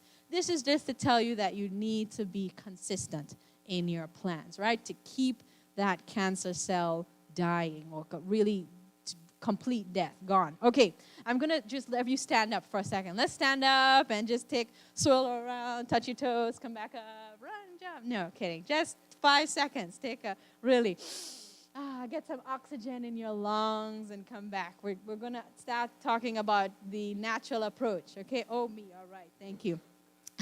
All right, you're feeling good? Do you need your neighbor to poke you? Poke your neighbor. Okay, yeah. Whenever you're ready, you can sit down and we can continue. Just get that oxygen flowing. All right? Okay, so remember we were talking about the epigenome? Okay, all right. We were talking about the epigenome. Perfect. Nutrition is the strongest physical factor to affect those tags on the DNA. What's the strongest factor? nutrition. So that could be a good thing or a bad thing, right? My diet can really affect the way that those genes are going to be expressed in the proportion, at the time, which ones are going to be turned off, which ones are going to be turned on. Again, we have so much stuff right here. I'm just going to kind of skip through to the most important ones. This is an interesting study watching or looking at low-grade prostate cancer by Dean Ornish. He introduced a 3-month lifestyle modification plan, right? So here's what he did. 3 months of diet modification, plant-based diet, low-fat, stress management, because as we learned this morning, stress is going to kill you faster than anything else, right? Moderate exercise, and then the support of those around you. Biopsies were done at the beginning of the 3 months and then at the end. And at the end of those 3 months, there was significant decrease in the activation of the cancer-associated genes. So way down at that level. Not just tumor, right? It not just affected the tumor itself, but this is low-grade prostate cancer. So it's really at that 0 stage. But I would encourage you, all my references are up there, and this is just, we took out studies. There's tons of research, tons of literature that's talking about this type of stuff. But here is a snippet of it, right? So pre-intervention, red means more activity, and green means less activity. So look at the difference there. Pre-intervention versus post-intervention, just 3 months of some simple changes can affect your epigenetics to that level. All right, so nutrition, fruits and vegetables protect against several cancers. I could have just said that and sat down, right? Okay, different cancers of the mouth, throat, voice box, esophagus, stomach, lung, pancreas, prostate, etc. Fruits and vegetables are filled with phytochemicals and antioxidants and phytonutrients that regulate hormones that may produce or promote, cancer growth, like important hormones like estrogen, right? When those estrogen receptors are overstimulated, it could lead to breast cancer or the growth of breast cancer tumors or breast tumors, right? Yeah, tumors in the breast. So it can slow the growth of cancer. Fruits and vegetables also reduce inflammation, and they reduce oxidative damage. And oxidative damage is the exact thing that we want to avoid by adding into our diets what? Yes, fruits and vegetables. That is the right answer. But antioxidants, right? And so lots of fruits and vegetables will do this for us. So let's get more specific. Our cruciferous vegetables, what are those? Yeah, everybody knows broccoli is probably the biggest one, right? Broccoli, cauliflower, cabbage, Brussels sprouts, bok choy, kale, etc. All of these cancers can be positively affected, or we can use cruciferous in the treatment of these cancers. They help to regulate body enzymes that defend against cancer. So some enzymes are responsible for making sure that they protect the DNA. All right, and so cruciferous vegetables specifically kind of regulate those enzymes, and they can stop some cancer growth. Not many of them, but you have the list here. I put lycopene up there because I think a lot of people know that you can treat prostate cancer by using lycopene, right? That's kind of maybe general knowledge. So we find lycopene in tomatoes, pink grapefruit, watermelon, and apricots.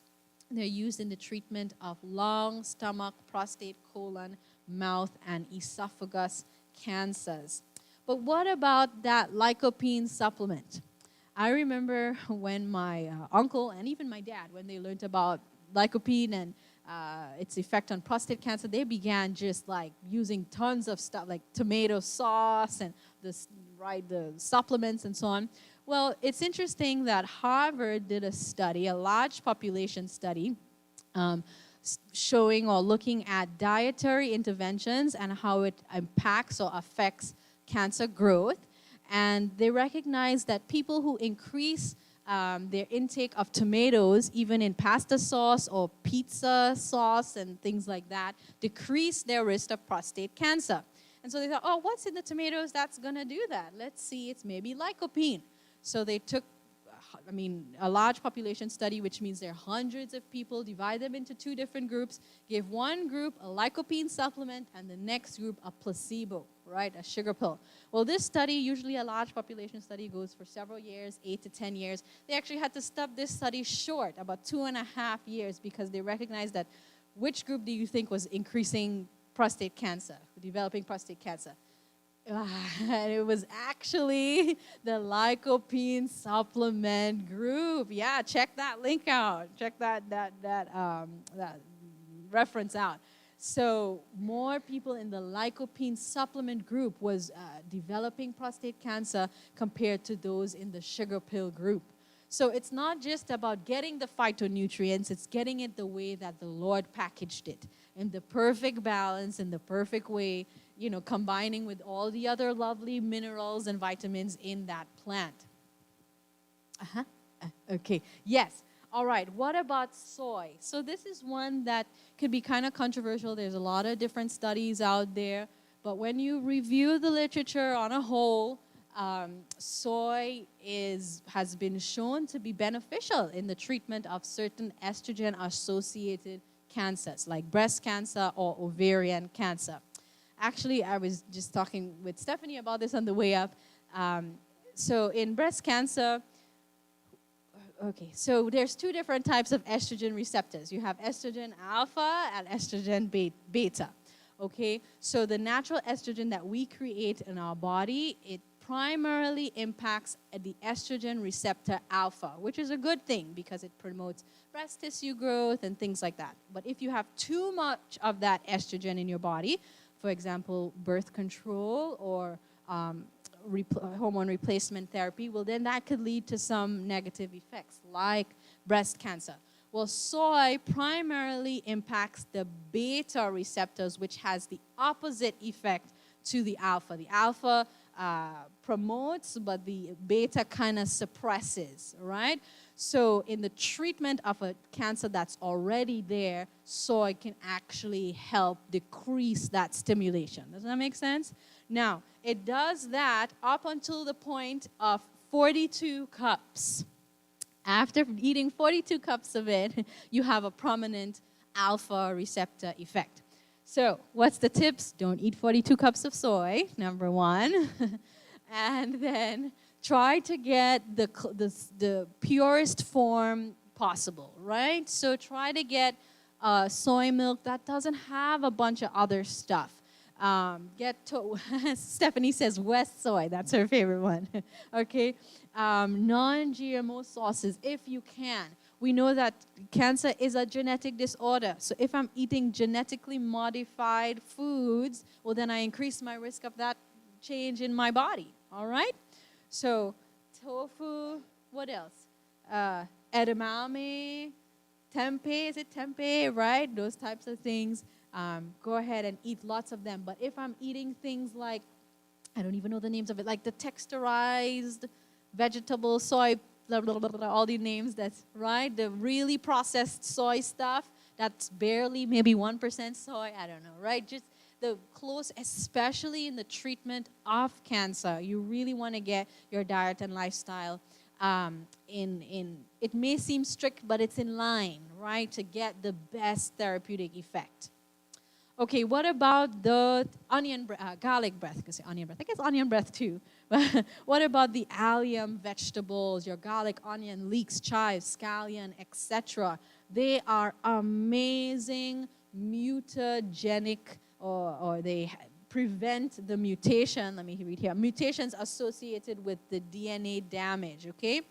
So they also modulate enzyme activities within the cell, and they go around the system looking for free radicals. We'll talk a little bit about what that is.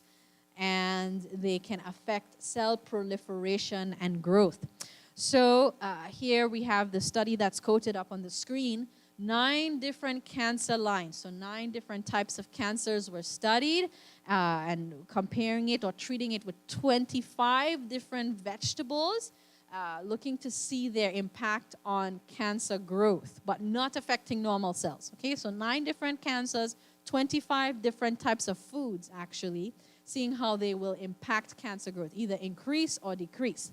In 8 of those 9 cancers, what was the number one food that decreased cancer growth was garlic.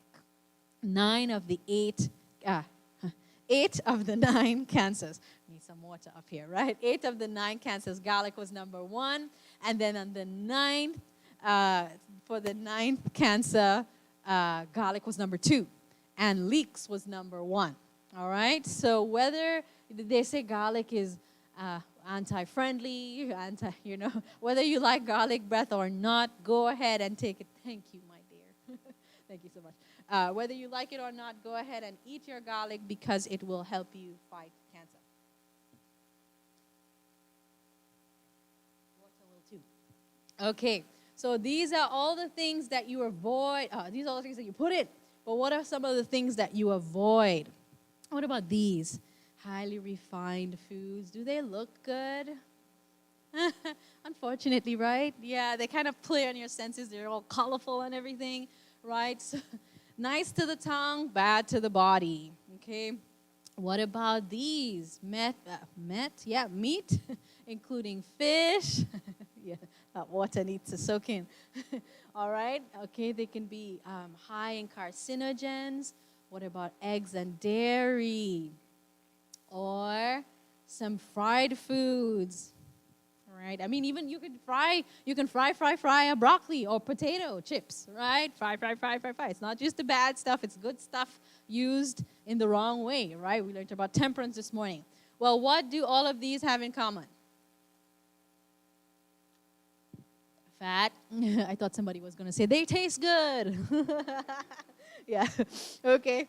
Yeah, what do they have in common? Yes, they're high in fats, but they are free radicals or oxygen-free radicals. Okay, so a free radical is a molecule that is missing an electron in its ring, and that makes him unstable, all right? He's just kind of moving around, and yeah, I don't know how else to say that. And in order to stabilize himself, he has to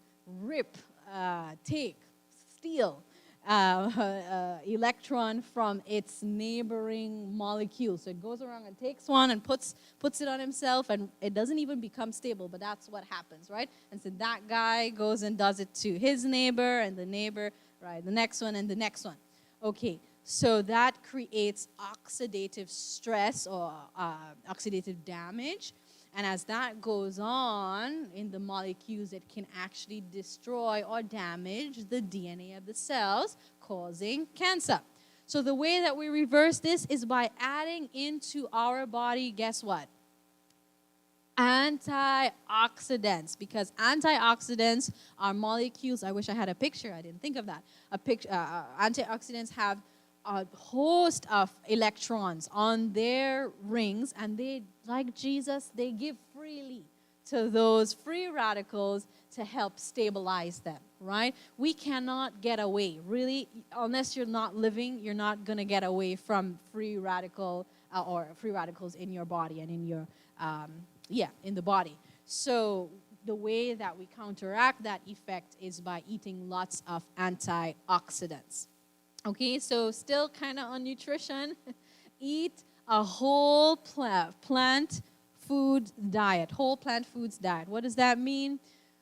When you look at it, you know what it is. You don't have to question, was that a potato or was that right? Sometimes when you look at these chips, you don't know what in the world it is, right? So eat a whole plant-based food diet. Try to fill your diet with lots of raw food. When you come to our Center for Treatment, specifically for cancer, we would do an 80% raw, 20% cooked diet for a while. And that cooked percentage is actually helpful because when you cook broccoli, you get a higher bioavailability of another type of nutrient, phytonutrient, right, compared to when you're eating it raw. So some of them, it's good to cook it, just don't kill it, all right? So broccoli is like limp or brown, right? So 80% raw, 20% cooked. A variety of colors will ensure that you're getting a variety of vitamins and minerals, nutrients, etc. And stay away from all the bad guys, which is animal products, animal foods, dairy, eggs, processed carbohydrates, sugars, high fatty foods, etc. All right, what about exercise? We talked about exercise this morning, so I'm not going to talk about how much exercise you need. Talk to Charles if you want that information. But increased physical activity has been shown to decrease the risk of developing cancer at any age. So we showed that as you get older, you increase your risk of developing cancer. But guess what's the solution to that? Exercise, physical activity. Decreases colon cancer by, the percentages are up there, breast, uterus, lung, pancreas, prostate cancer by almost 75%. So this is decreasing your risk of getting those cancers. What about surviving your cancer? Increased physical activity has been shown to increase survival of those with those types of cancers that we mentioned before. Women who walked between 6 to 8 hours per week decreased their risk of dying from breast cancer by 50%. I mean, this may not seem a lot to you, but it's an incredible percentage, right? So walking just 6 to 8 hours a week, that's like an hour a day, right? That's not a lot of walking. Decrease their risk of dying from breast cancer. So in your treatment approach to cancer, walking and exercise has to be part of it. All right, what about sunshine? Do you, don't, right? This is another area that there's a lot of controversial literature, research being promoted because we have some of those cancers like basal cell carcinoma, squamous cell carcinoma, and melanoma, which can be, right, pretty detrimental or can be advanced if not treated. I'm just going to jump on to, how to using it in moderation. So first, we want to be careful with the amount of time that we're spending outside in the sun, right? Before, the slide before was showing us UVA, UVB, and UVC, which you almost don't ever hear about because it's filtered out by the ozone layer. But it does have the most energy, which means that it has the greatest effect on damaging the DNA in the cell. But most of the cancers that we find today, the 3 that I mentioned before, are caused by UVB exposure, all right? So the the absolute key is not to be burnt out there. The lighter you are, the less time you need in the sun, okay? You may not see the effects now, but as you get older, by constant DNA damage, like in my country, we go to the beach every other day and we're bareback, right, all the time. Well, not all the, the ladies all the time, but the guys are, right? And so they're getting sunburn every day for most of their lives. Well, that can turn into something serious as the years go on. But it's interesting that malignant melanoma actually doesn't always develop. Most of those cases don't develop in ages that you're just kind of hanging out in the sun. So there may be something else, not just that. This is quoted here. It says, populations eating a high-fat diet and not taking in adequate amounts of dietary vitamins, of those vitamins, would develop more cancers when exposed to the sun. So it's a combination of things here. Sunshine with burning with a high-fat diet, not getting in what you need, right? Because we know that vitamin D deficiency is linked to a host of diseases, right? Okay, 60 minutes, time to end. All right, right? Lots and lots of diseases. Cancer, heart disease, diabetes, the list goes on. So we need to have vitamin D in our diets. How much, did we talk about this morning? How much vitamin D, or where should our vitamin D levels be at? The prominent number in the U.S. is 20 to 23. Normal starts at 30, and where we actually need to be is about 60, right? So some of us may need supplementation, but getting outside is beneficial. All right, guess what? Don't smoke. And stay away from alcohol. This is kind of interesting, actually.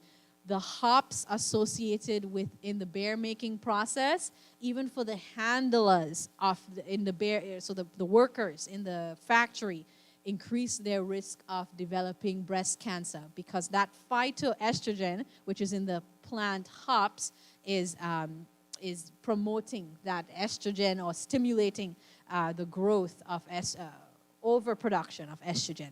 And so stay away from alcohol. Lots of toxins, as I mentioned before.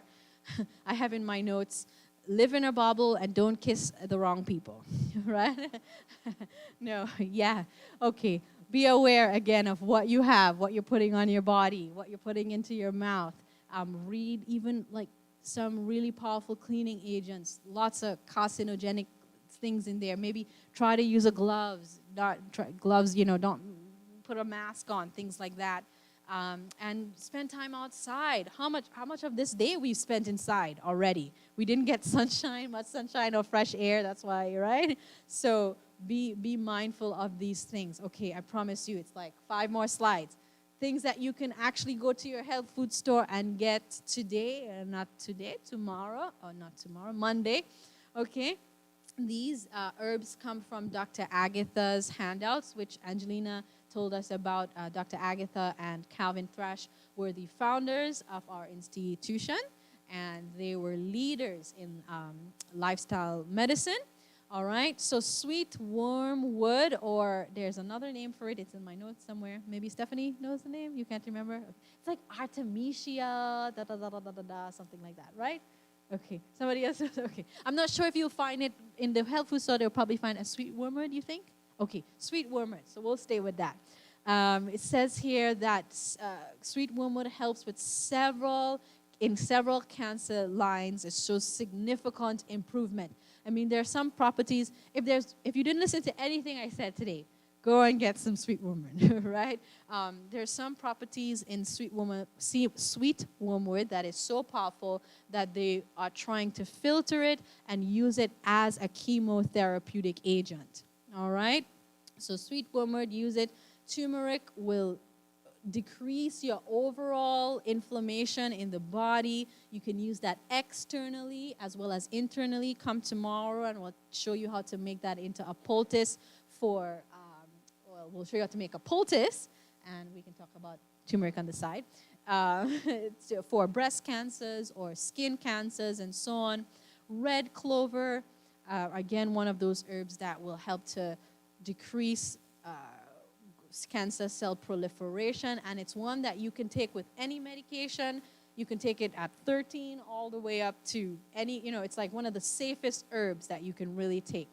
Black cumin, powerful. One of the most aggressive cancers is pancreatic cancer. There are some others.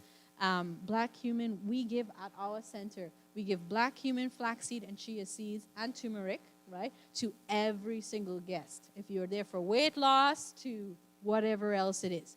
About a teaspoon a day, and you can use that in the same way that you use the other seeds. Grind it up in like your coffee grinder or something. A teaspoon of the black cumin, and then a tablespoon of the chia and a tablespoon of the flax seeds. Chia seeds and flax seeds, put it in. I mean, I miss it. I eat it almost every morning in my cereals. Brain function, hair growth, energy, just great stuff. Aloe vera, yes. If you don't have an aloe vera plant, go and get it right now. When in doubt, use aloe. Pretty much, like you can use aloe for any condition, maybe except diarrhea, because it helps to flush you out.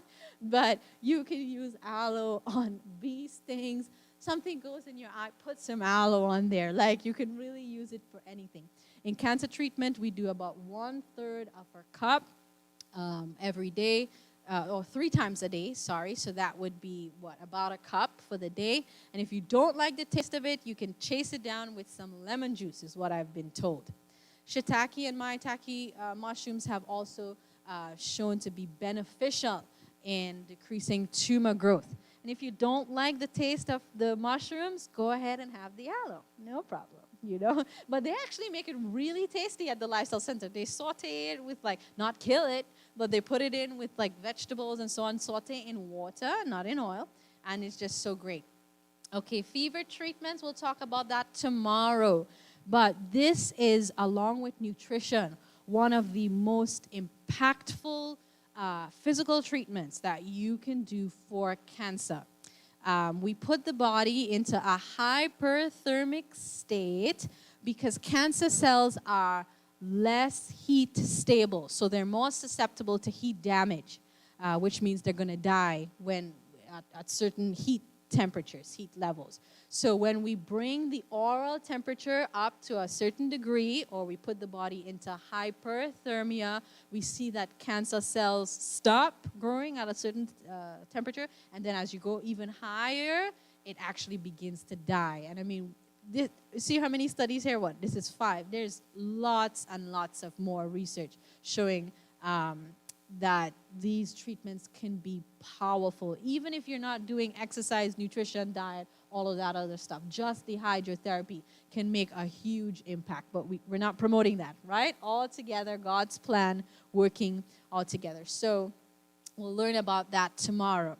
And of course, what? Trusting in the Lord is the most important part of this plan.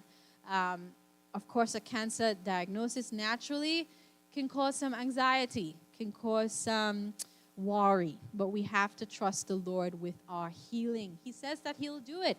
Natural means associated or used, in accordance with God's will, brings about what?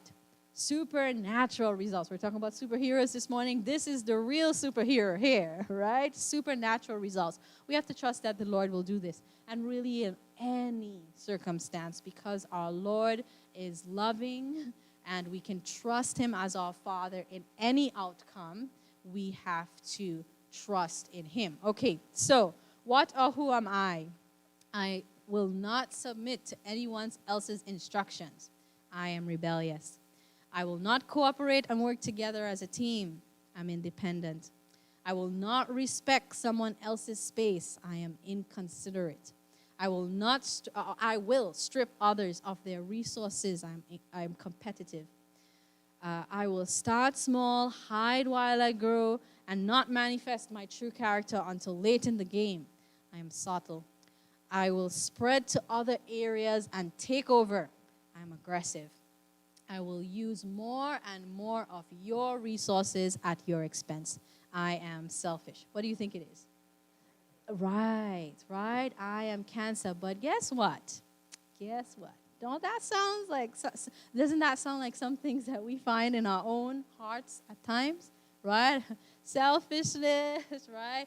Being inconsiderate of others. Cancer does not. It ignores the signals, right? So it ignores the counsel of those around it. So as we learn how to remove physical cancer, right? Cancer cells from our physical body, let us not forget to remove the cancer of sin from our hearts. All right. Any questions? Didn't do too bad there. Yes. It's true. Yes. Yes.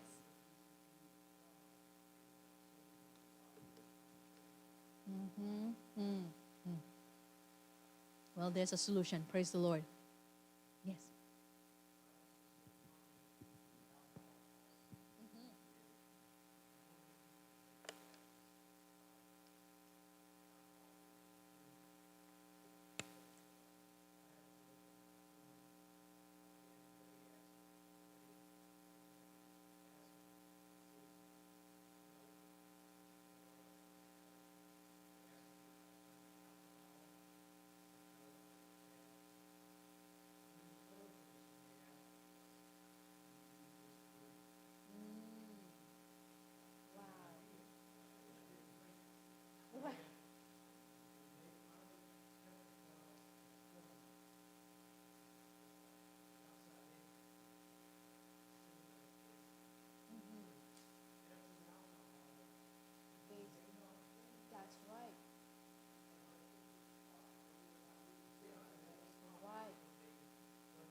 Good. That's so powerful. Thank you for sharing that. That's amazing.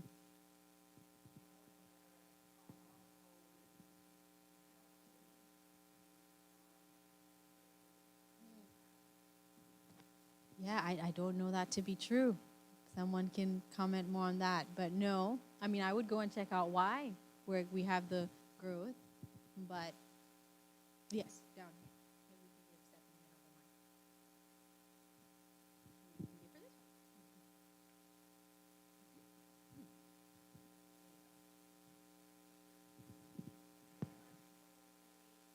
Kinds of things that can be on the skin tags, warts, whatever it might be, whatever the growth might be. The advisable thing to do is go have it checked out because it can look pretty normal and it's not. So I would say just go have it looked at. There is a way to identify cancer growth on the skin by looking, but not all of us will have those skilled eyes. They look for things like asymmetry. So if it's a normal growth, it will be all the way, yes, like round or whatever it might be. A cancerous growth might look irregular in shape. So they have different things that they look for. And I would say to be safe, just go and have that checked. Yeah. I think it's ABC. It's right? ABC, but Asymmetry, borders, color. yes. Right. How it's Right. developing. D. So you gotta look at it. Did Right. it grow? You know, change color, Mhm. things like that. Right.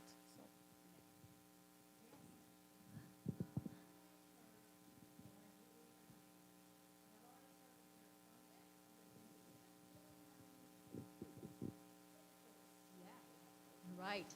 Yeah. So there are actually some cancers. There are actually some. From what the research is saying, there are some mushrooms that could be even harmful. So that's why we specifically said the shiitake and maitake mushrooms. And if you have some questions about it, we gave you lots of other options, right? That you can. And that's why we try to put some of these references up here for you, so that you can. You got it. Okay. You can go ahead and read that. Yes. Mm. Mm-hmm. Yeah.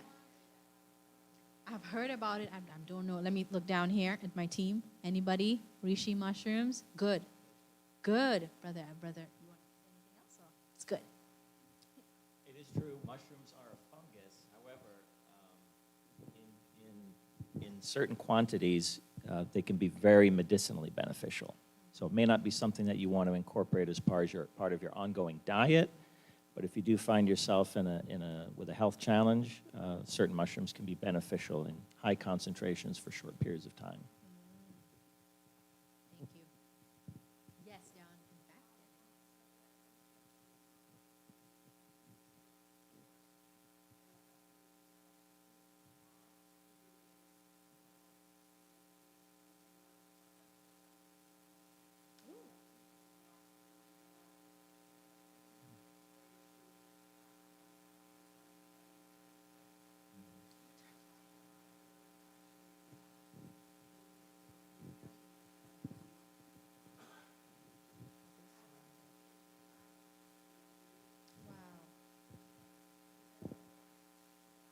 Wow. Lovely. Thank you. So maybe it may be the proportions, as Brother was saying up front.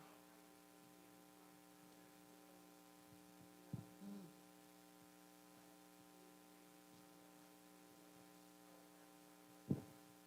Cooked. Okay. There you go. For the mushroomers. Yes.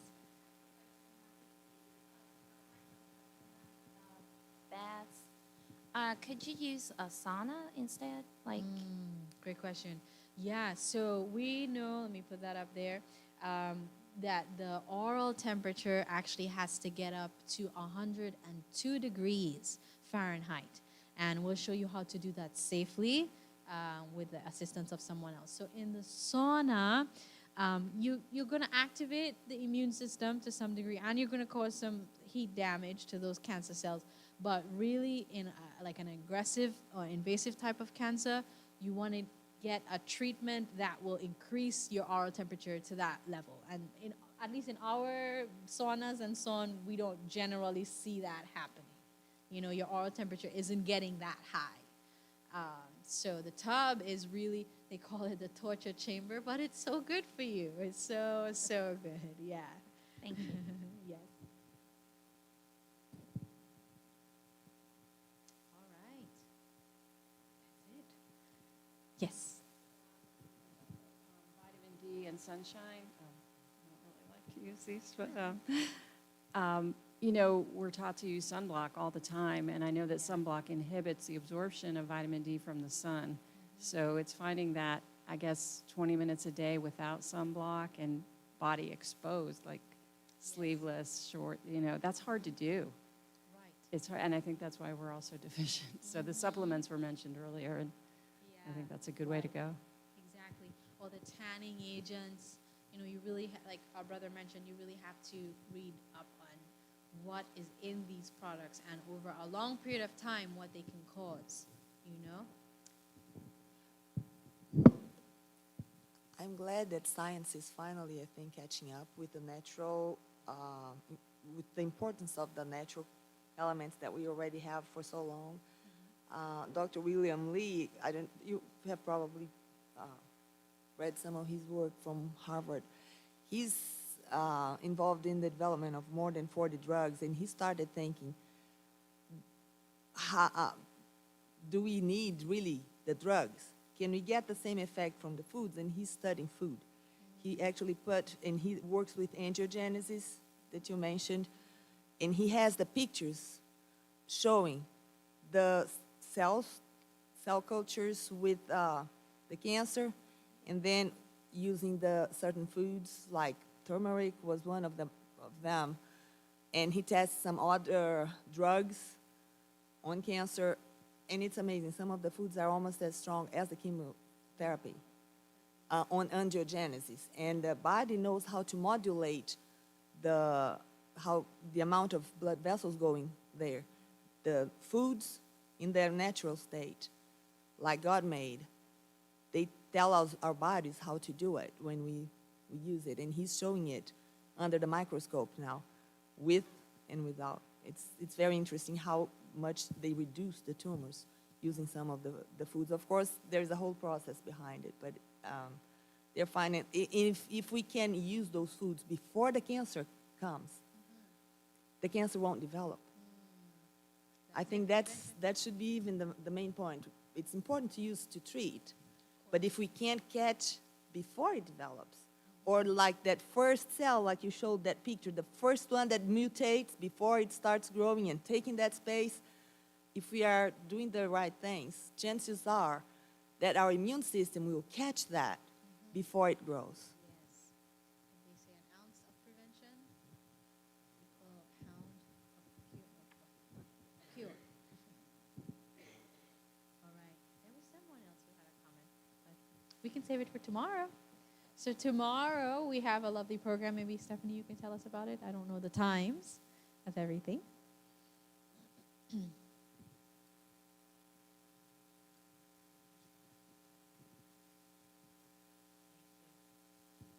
you so much, Sister Akia. Was that good? Amen. Yes, we need to be informed about these things. And ye shall know the truth, and the truth shall set you free. So we're happy to know what the Lord says. As for tomorrow, we start at 10 a.m. Is it 10 a.m.? 10 a.m. I'm assuming we'll be in the fellowship hall. Yes. Oh, I always go bad with direction. Is it this way? All right, wherever the fellowship hall is, that is where we'll be. All right, tomorrow morning we start at 10 a.m. I would invite you to just come for the entire program. I know we have a schedule. It says 10 to 12, we're doing natural remedies and hydrotherapy. And then at 12 to 1, we're doing the cooking school. Now, this is how we're going to do it. If we get done faster, we're going. Okay? So come for everything. I'm suspecting there might be a little switch around too. We might do the natural remedies, then we do the cooking school, then we do the hydrotherapy. So that's why I want you to come for the entire thing so you miss nothing. But generally, we'll be here tomorrow, 10 a.m. to 1 p.m. After the cooking school, we'll be serving you some samples of what we make. And so tomorrow is more time for hands-on, to see the demonstrations, to get to see how to practically do some of these things. So we're inviting you to come. We're inviting you to take a friend and be there. And yes, it is always inspiring to attend one of these. So that's it for the afternoon. Unless there is something else that the church normally does. That's it for the afternoon. Nothing else. All right, so how about we sing a song?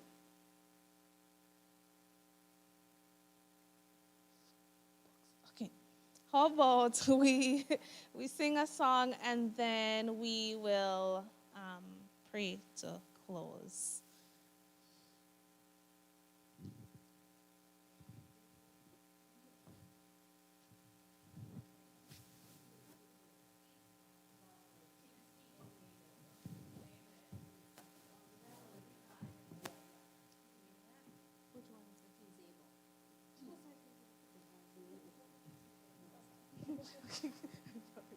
He's able, I know he's able. I know my Lord is able to carry me.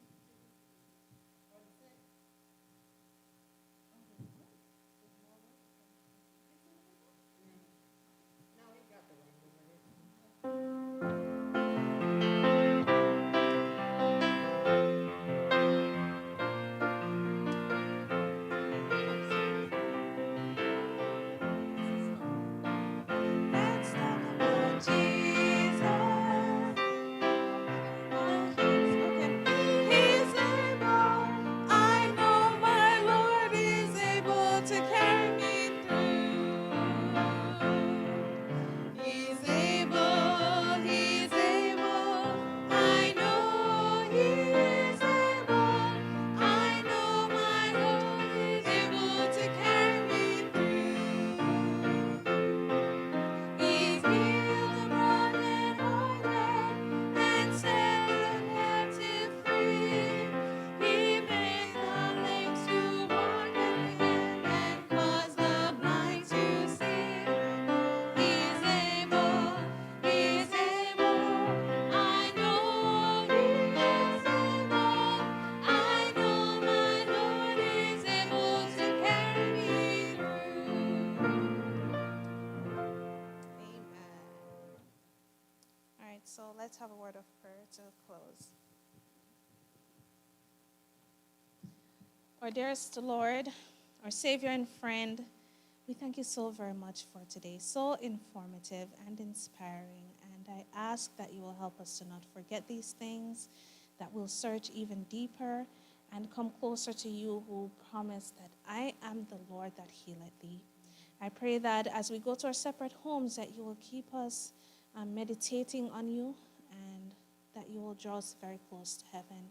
Give us good rest. And we also know that the weather says tomorrow is 100% chance of rain. And I pray that according to your will, you will give us a day where these activities can go on, and you will encourage those who have been invited to come out and join us here.